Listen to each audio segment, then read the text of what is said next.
J'ai rencontré Molière au cœur de Paris, et pour la vie entière, il est plus mon ami. À pied, à cheval et en bateau, on brave la misère, mais quand on dresse les tréteaux, c'est enfin la lumière. Un pied de nez, un coup d'épée, et voilà Cyrano. Les bandits sont épouvantés, ils s'enfuient au galop. Du roi Soleil au mousquetaire, on applaudit Molière.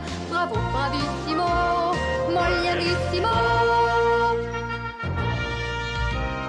Approchez, approchez, nous allons vous conter du début à la fin l'histoire d'un baladin qui a fait le succès du théâtre français.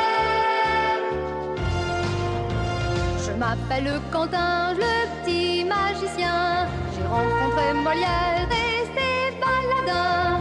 À la lueur des chandelles, je rêve tous les soirs que je suis Polichinelle, couronnée par la gloire.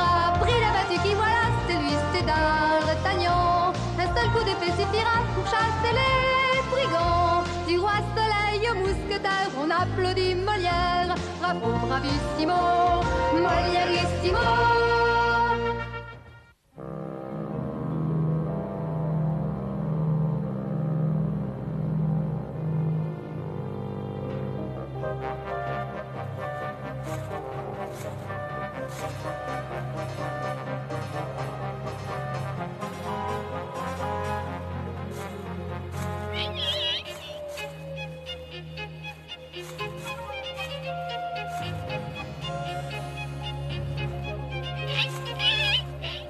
C'est pas du jeu, tu vas trop vite. Et là, oh là,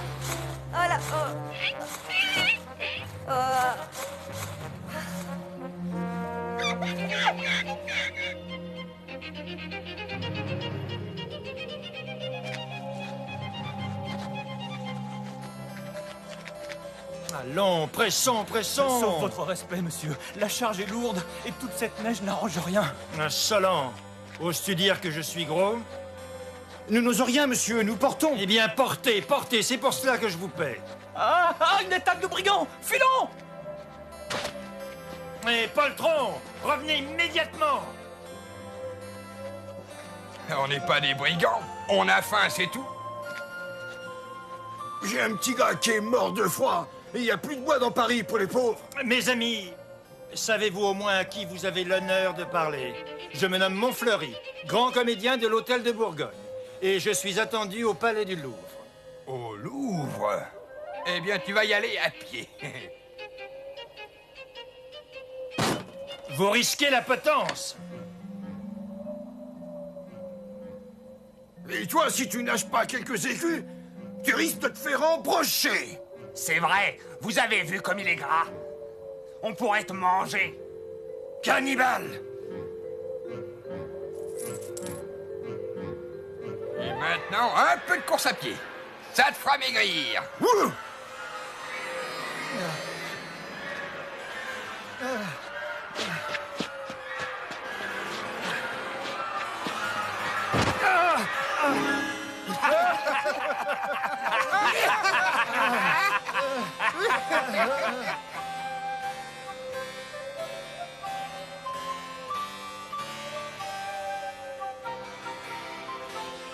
Lorsque le roi a reçu à Versailles l'ambassadeur de Turquie, il portait une perruque plus haute et plus bombée. Je la veux donc plus haute et plus bombée. Quant aux canons, le roi les aime assortis. Assortissez, assortissez. Et pour les rubans, monsieur Marchenoir, je crois savoir que le roi... Écoutez, faites comme vous croyez savoir. Monsieur Montfleury. Oh, monsieur Montfleury. Mais que vous est-il arrivé? Un siège, vite, un siège pour Montfleury. Un attentat.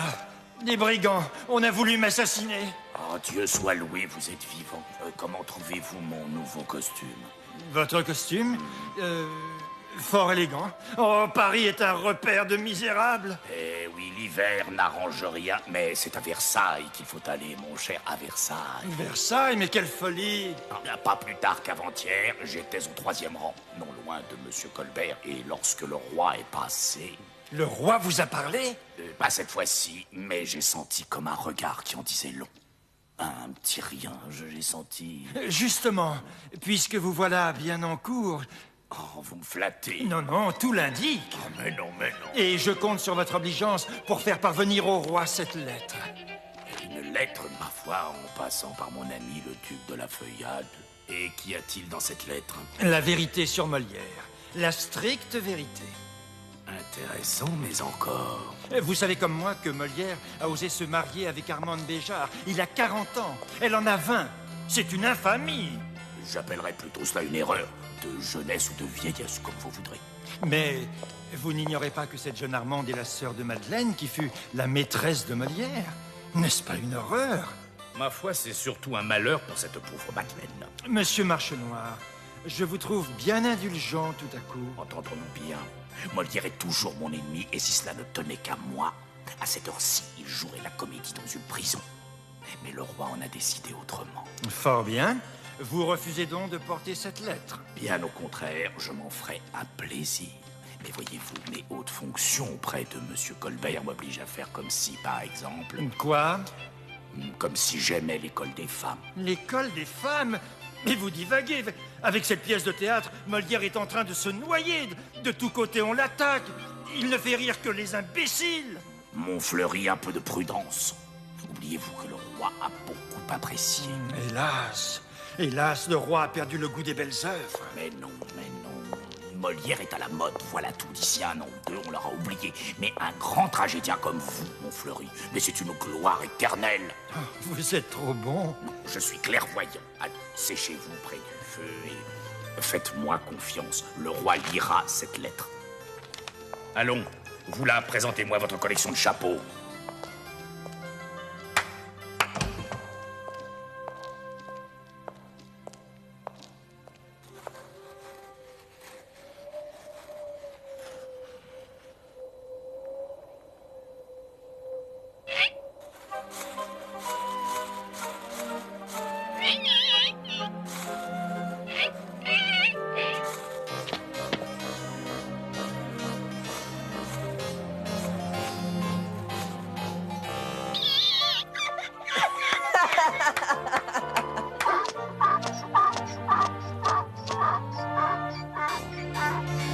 J'en ai assez. Pendant que Marchenoir va montrer ses plumes à Versailles, nous on gèle. À quoi ça sert de surveiller le gamin? Ne discute pas les ordres, Pouillard. Le comte de Verville peut à tout moment tenter de reprendre contact avec le gamin. Le comte de Verville?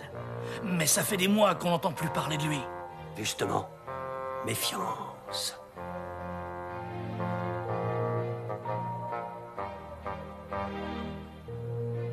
Tiens, Pouillard, je vais te distraire un peu. Est-ce que tu as déjà vu un âne qui fait du patin à glace?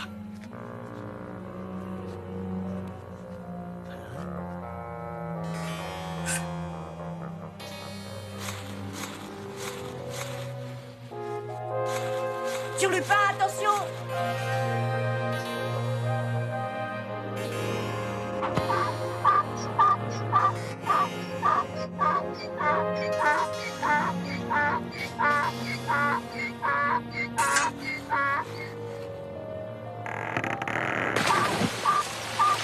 Et tu trouves ça drôle? Eh bien, pas moi. Attends, je vais vous aider. Il nous le paiera. Le chassieux, t'es un imbécile, viens nous aider. Faire l'âne avec vous? Non, merci. Je vous laisse. Maudit singe.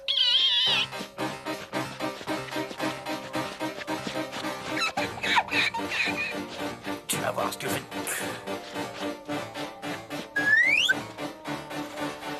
Oh, oh, oh, oh, oh.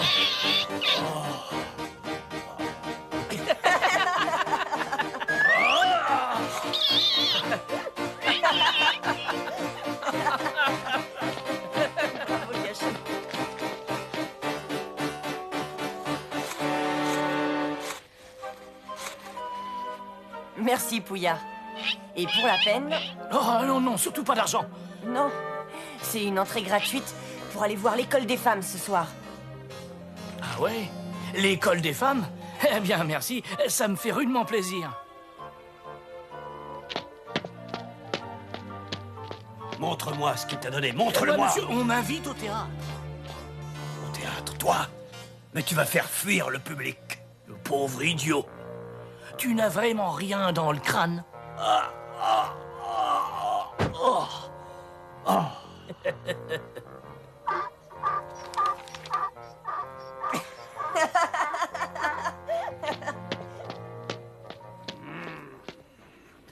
Et comme chaque soir, au théâtre du Palais Royal, la représentation de l'école des femmes faisait applaudir les uns et hurler les autres. Quel joli tintamarre. Quel joli tintamarre, vous ne trouvez pas? Vive Molière! Taisez-vous, pauvre sot! Cette pièce est une honte! Les femmes y sont traitées comme des oies. C'est un scandale. Bravo! Vive Molière! Moi, monsieur, j'ai été spécialement invité par l'auteur. Mais faites-le taire, Edmond, faites-le taire.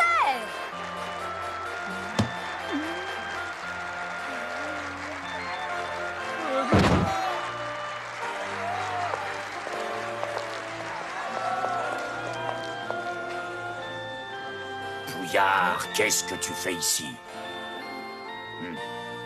Et ce chapeau, où l'as-tu volé? Mais, monsieur Marche Noir, je l'ai pas volé, je l'ai acheté à votre tailleur qui m'a conseillé. Je t'interdis de fréquenter mon tailleur. Je t'interdis d'aller au théâtre. Tu sais à peine écrire. Allez, disparais de ma vue. Alors, monsieur Marche Noir, comment trouvez-vous l'école des femmes? Ah, monsieur Racine, eh bien, je sais que vous êtes un grand ami de Molière. Cela ne vous empêche point de me dire le fond de votre pensée. Ah, ma foi, le fond... Ah, c'est intéressant. Quoi? La pièce ou le fond? Les deux. Quelqu'un de la plus haute importance désire vous parler. Excusez-moi, monsieur Racine. À bientôt.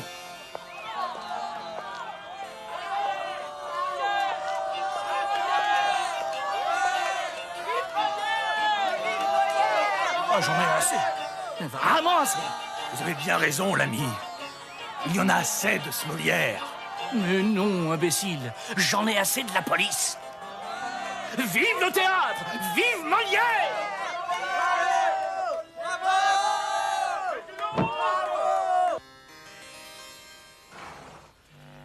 Marche Noir, vous êtes un homme de plus en plus influent. Oh, monsieur le duc de la Feuillade, vous me faites trop d'honneur. Alors arrangez-vous pour faire interdire cette pièce. Il faut obliger Molière à quitter Paris. Mais vous savez bien que le roi... Justement, il faut ouvrir les yeux de sa majesté. J'ai de nombreux amis, les frères Corneille, tous les comédiens de l'hôtel de Bourgogne et l'archevêque de Paris.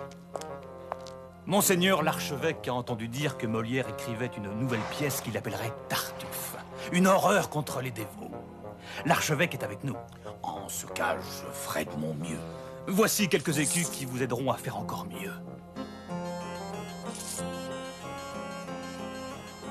Cocher, en route!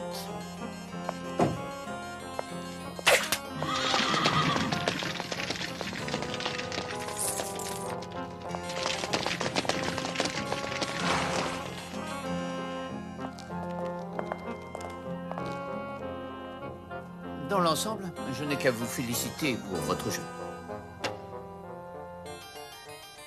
Il n'y a pas eu ce soir de ces petits temps morts qui me chagrinaient tant hier au soir. J'ai quand même bien failli trébucher sur une de mes répliques.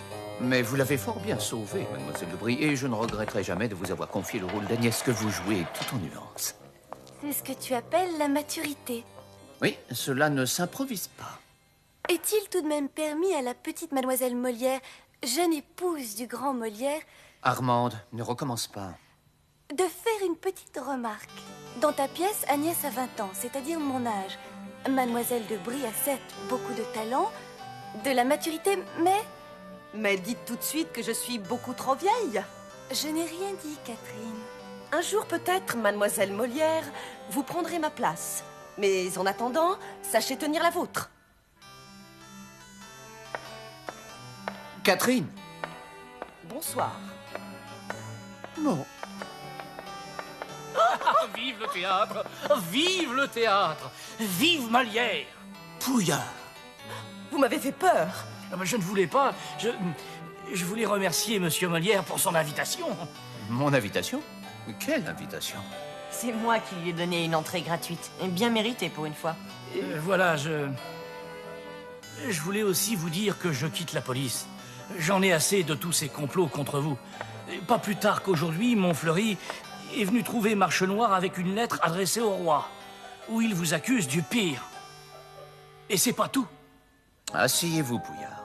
Vous allez tout nous raconter. Ah oui, mais c'est terrible. Terrible ce qui se trame contre vous.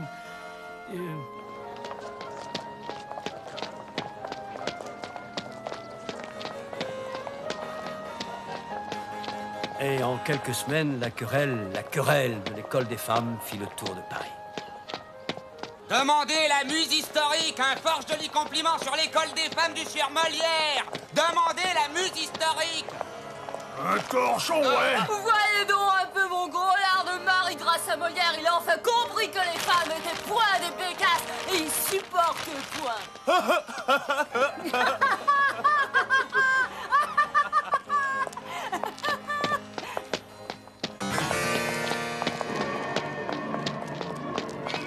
Pour la dernière fois, Pouillard, tu reviens dans la police. Sinon... Et sinon quoi?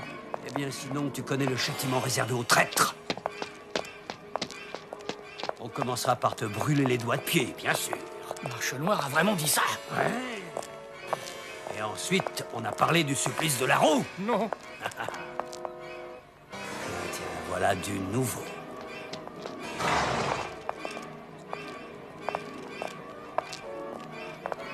Je suis le duc de Langsley, un ami du comte de Verville, qui est toujours exilé à Londres.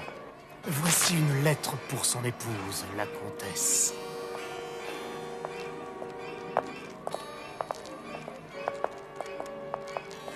Vous pouvez me faire confiance. J'irai moi-même à Versailles. Police du roi, je vous arrête. Commencez par vous battre. Nous verrons ensuite ce qu'il en sera.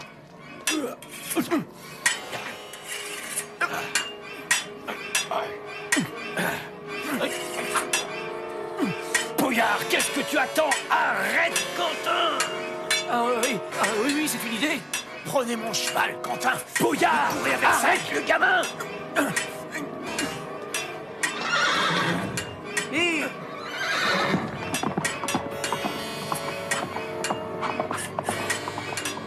Ah, il est déjà parti, trop tard. Imbécile.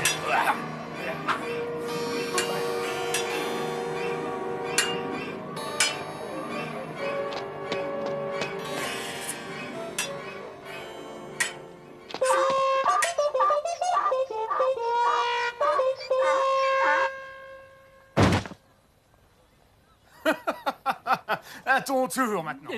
Non, ne vous dérangez pas. Je vais prévenir Marche Noire. En cette année 1663, les grands travaux de Versailles, entrepris autour de l'ancien château de Louis XIII, battaient leur plein. Et sous la direction de l'architecte Levaux, ils durèrent environ 10 ans. Sire, que pensez-vous des derniers plans? Je ne les trouve pas encore à la mesure de ce que j'imagine. Songez, monsieur Levaux, que Versailles doit pouvoir accueillir au moins 15 000 courtisans. Il y faudra bien 250 appartements. Nous ferons selon les désirs de votre majesté.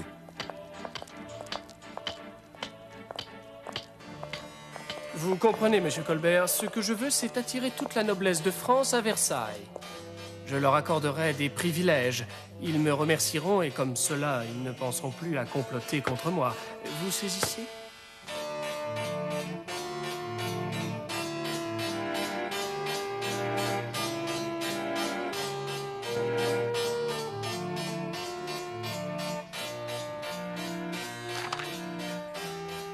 Ce château est glacial. J'espère, Louise, que tu n'as pas froid. Un peu, mais on s'y habitue. Et puis la lecture de l'école des femmes me réchauffe le cœur. Cette Agnès, si drôle.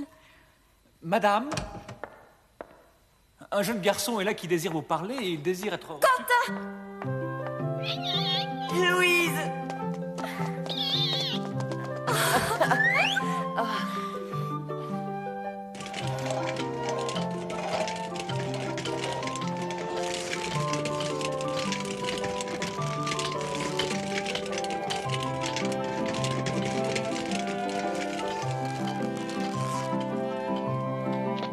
Avez-vous vu un gamin avec un singe? En effet, il m'a dit que la comtesse de Verville l'attendait. Je crois qu'il s'agit d'un petit comédien pour un spectacle. Comédien, oui. Et il vous a bien berné.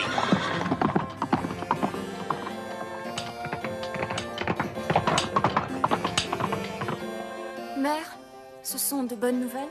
Oui, ma chérie. Ton père se porte bien. Il pense à nous tous les jours. À Londres, il fait très froid. Laisse-moi passer ou je te fais bastonner. Marche Noire! Que signifie cette intrusion? Donnez-moi cette lettre. Toi, je crois bien que tu vas te retrouver dans une de mes prisons et jusqu'à la fin de tes jours. La reine! Eh bien, Marche Noire, voilà bien de mauvaises manières dans mes appartements. Que votre majesté me pardonne. Mais Madame de Verville dissimule une lettre qui contient peut-être un nouveau projet d'attentat contre le roi, votre fils. Madame, montrez-moi cette lettre. Je jure que... Ne jurez pas. Il n'y a pas de secret pour la reine.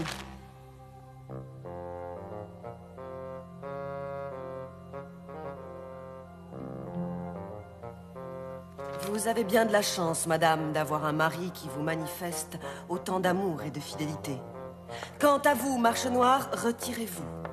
Vous n'avez plus rien à faire ici.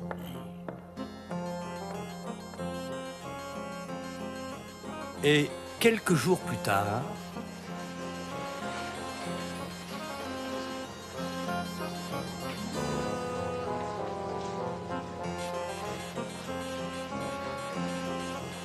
Le roi!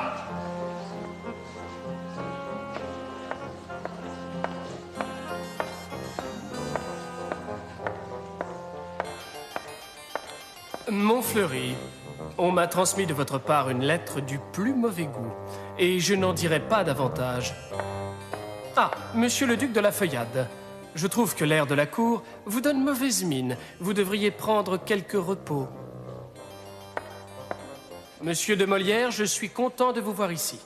De mauvais querelleurs ont cru bon d'attaquer votre école des femmes, et je le déplore. Pour votre bel esprit, je vous accorde une pension de 1000 livres. Sire, tant de bonté. Il ne s'agit point de bonté, monsieur de Molière, mais de votre grand talent. Madame de Verville, comment vous portez-vous? Sire, comme une femme que votre majesté n'a pas daigné regarder depuis un an. Continuez comme vous le faites de lire la Sainte Bible à madame, ma mère, et vous gagnerez mon pardon. Un an plus tard, Molière et Armande Béjart eurent un enfant, et Louis XIV accepta aussitôt d'en être le parrain. Il répondait ainsi de manière définitive aux calomnies de Montfleury et à tous ceux qui avaient orchestré la querelle.